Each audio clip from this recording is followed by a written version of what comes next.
suis mise dedans, c'est par pure protestation, parce que le premier ouvrage que j'ai écrit, c'était sur la polygamie. Dieu merci, je ne vis pas dans une famille polygame, mais j'ai vu autour de moi les familles polygames. Ben, on parle souvent des femmes qui se querellent et ceci et cela, mais on a tendance à oublier les enfants qui vivent dans ces familles polygames, l'éducation de ces enfants. Alors, il m'a été interpellé quelque part de vraiment parler de cette éducation. Parce qu'en Afrique, surtout au Sénégal, nous avons tendance à dire que l'enfant ne peut pas se mêler des querelles entre son père et sa mère, entre sa mère et ses coépouses. Un enfant reste un enfant. C'est bien dans la théorie, mais ce n'est pas ce qui se passe dans la pratique.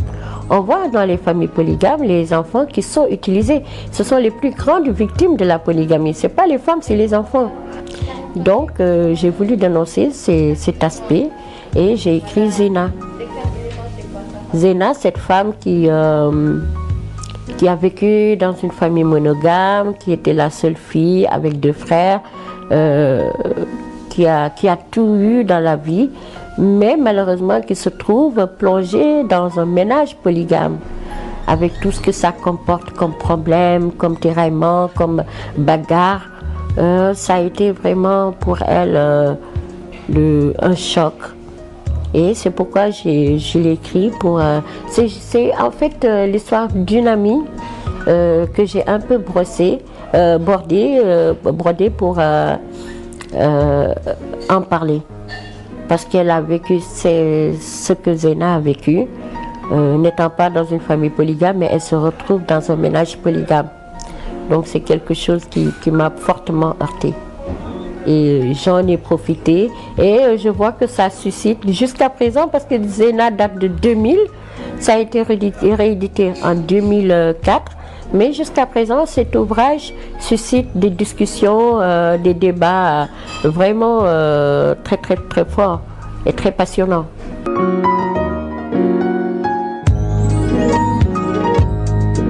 Linguère Fatim, ça a été mûri le 8 mars 2006. C'est une amie américaine qui est venue à l'Association des écrivains du Sénégal le 8 mars, qui a rencontré toutes ces femmes écrivains et elle a été vraiment subjuguée. Elle a été très très heureuse de voir qu'il y avait autant de femmes qui écrivent au Sénégal et qui ne sont pas très très connues. Parce qu'être femme, allier la vie de femme professionnelle, femme au foyer, et aussi avoir le temps d'écrire, il faut vraiment le faire. Il faut avoir cette passion de l'écriture pour s'y adonner. Donc elle nous a demandé si nous pouvions écrire chacune une petite nouvelle qu'elle compilerait dans un recueil, parce qu'elle veut parler de la bravoure des femmes sénégalaises. J'ai dit mais donc nous pouvons en faire un thème, la bravoure de la femme sénégalaise, même africaine, parce que parmi nous il y a d'autres qui sont d'origine différente. Donc nous avons, chacune a écrit, et moi j'ai écrit Linguère Fatim, en prenant exemple sur la poissonnière de ma mère. C'est une femme qui vend du poisson à ma mère et qui elle vient d'une lignée vraiment royale. Elle est du Waalo, c'est une femme du Waalo. Depuis que je suis toute petite, je vois cette femme qui vient avec sa bassine de poisson, qui vient discuter avec ma mère. Quand elle vend, elle ne s'arrête pas seulement à la vente de poissons. C'est une occasion pour elle de parler de ses déboires, de parler de ses moments de bonheur avec sa famille et tout. Elle partageait vraiment sa vie avec ma mère. Donc j'ai parlé d'elle dans le roman en faisant comprendre que c'est une linguère. C'est une linguère, et en tant que linguère, elle s'est ceint les reins et elle aide sa famille à subvenir à leurs besoins. J'avais programmé de faire de la bande dessinée, mais de la bande dessinée autrement. C'est parler de notre société à travers la bande dessinée.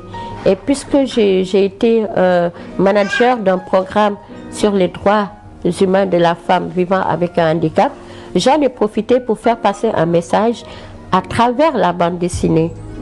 Montrer aux gens que le handicap, c'est seulement dans la tête. Le plus dur des handicaps, c'est le handicap mental. Là où on ne peut pas réfléchir, on ne peut pas décider, on ne peut pas prendre soin de nous. C'est ça le véritable handicap. Mais avoir les mains ou bien les pieds handicapés, ça ne veut pas dire qu'on est un rat de la société. C'est en quelque sorte un outil pour faire passer les messages.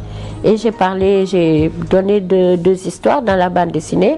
L'une qui parle de Nafi, cette petite fille qui a attrapé la poliomyélite à l'âge de 7 ans, et qu'on arrache de l'école parce que elle est plus utile dans la rue à tendre la main qu'à être poussée dans son fauteuil roulant pour aller à l'école, et qui finalement trouvera l'aide d'une ONG et elle regagnera l'école.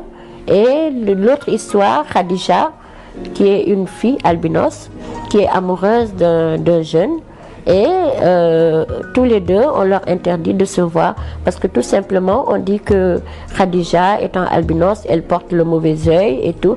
C'est autant ces préjugés que j'ai voulu dénoncer dans la bande dessinée, et c'est des préjugés qui se font. L'écriture a été mon arme. L'écriture est toujours mon arme pour parler.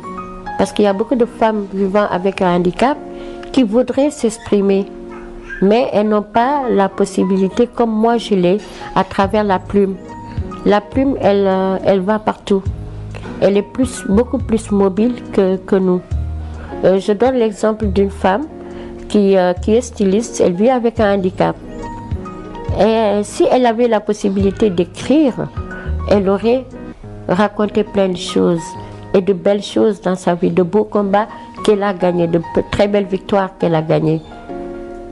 Donc l'écriture, c'est mon arme à moi pour parler de ce que les personnes vivant avec un handicap vivent, dans la joie comme dans l'adversité.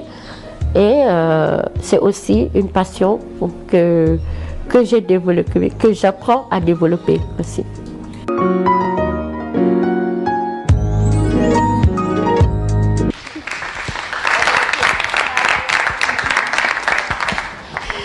Merci à tous ces auteurs qui acceptent d'ouvrir leurs portes et leur cœur à l'émission L'Art, lire, apprendre, retenir. Maintenant, c'est le moment de la détente. Nous allons rire un peu, oublier les moments de concentration, les moments de stress, les moments de pression. Grande gardienne du temple, nous allons cette fois-ci à l'épreuve des sons.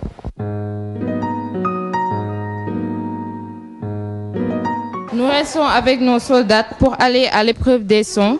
Qui sait faire la différence entre le se et le che, ze et se? Nous le saurons tout de suite. Première à se jeter dans la mare aux lettres, plutôt dans la mare aux sons, ou Migaï.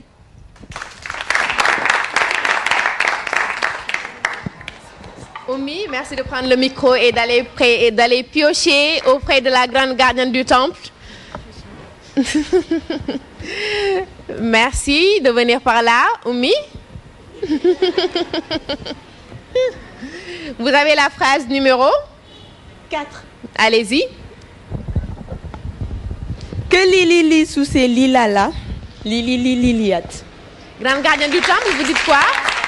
Attendez un peu, c'est la grande gardienne du temple qui valide. C'est exact. C'est ça? Vous avez bien écouté, c'est sûr? Oui. Je répète. C'est bon, on reprend, merci. On reprend. C'est bon? Que li sous ces li-là, li-li-li-li-liat. Merci beaucoup.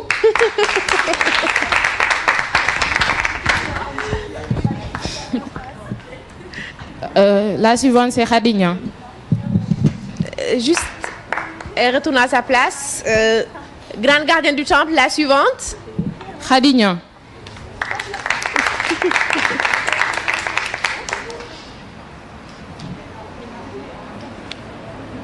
Le micro est là, juste avec la grande gardienne du temple.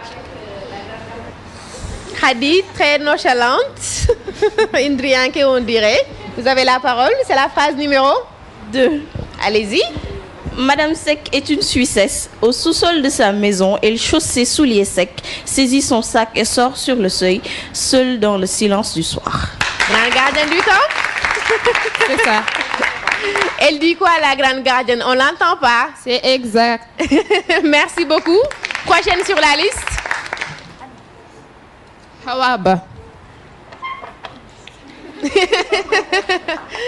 Elle a l'air d'être très très surprise. Hawa, vous avez la parole. Le micro. Merci.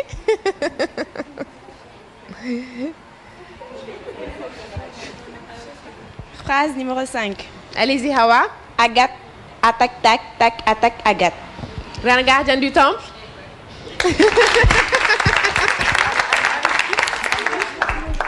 On avait bien raison de dire Mariam Abba, c'est un grenier du savoir avec presque pas de mauvaises graines. Prochaine sur la liste. Adama Aobalde.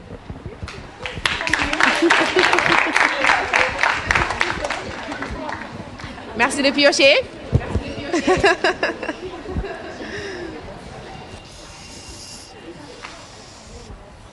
La phrase numéro 3. Apparemment, c'est la phrase la plus difficile parce qu'il y en a derrière qui jubilent. Oui. Il faut qu'un sage garde-chasse sache chasser tous les chats qui chassent dans sa chasse. Grande gardienne, vous dites quoi? Exact. Grande gardienne, j'espère que vous n'êtes pas en train de faire du favoritisme. Non, tout ce qu'on non. dit là, c'est exact. Prochaine sur la liste, avant d'en arriver à la star de la lecture de ce jour. Aminata Dianjay. Aminata. Elle va piocher auprès de la grande gardienne du temple. Aujourd'hui, c'est une femme, c'est une fille. Les 2 premiers numéros, c'était avec 2 garçons. La phrase numéro 1. Allez-y. Des poches plates, des plates poches. Grande gardienne, vous dites quoi? C'est exact. La dernière phrase revient à la star de la lecture de ce soir. À l'élève vedette Fatou Faye. Merci beaucoup. Le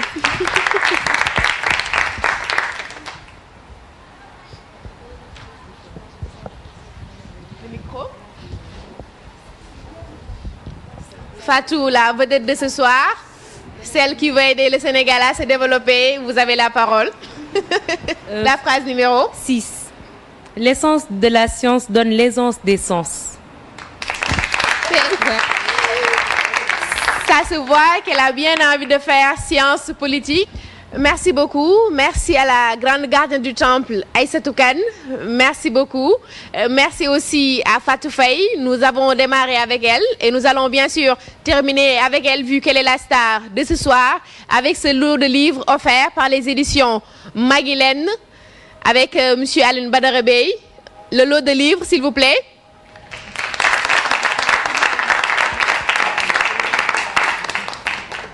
Merci aux éditions Maguilène, merci à la maison d'éducation Mariam Abba, merci au corps professoral, merci aux élèves, merci à l'équipe technique qui m'accompagne, merci à la réalisation, merci à tous ces journalistes qui ont participé, des journalistes qui nous viennent bien sûr de la maison d'éducation Mariam Abba, qui ont participé à l'émission.